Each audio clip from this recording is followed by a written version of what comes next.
server status. This error can be caused by UV spread server issue. Check optional with SEDA, social and media or community forums. And for my outage and announcement, restart everything as simple. Restart often clear temporary glitch and restart your game, your PC console and your network and router modern and corrupted configuration and files high success rate and corrupted load and config and files are common case, and here is the fix reported to work by many players.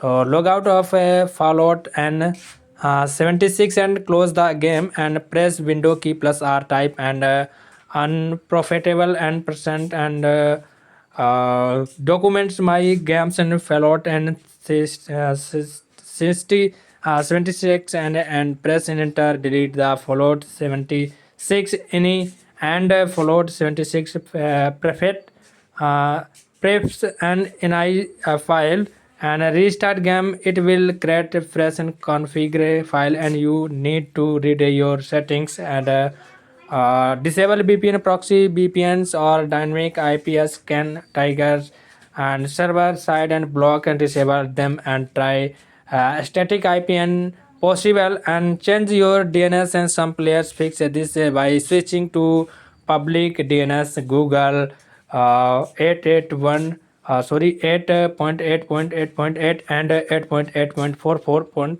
or Cloudflare and 1.1.1 and check firewall and antivirus and use security software might be blocking the connection and temporary disable it are added Fallout and 76 as an expansion and link your account. Ensure your stream Xbox and account is linked to your with and net account.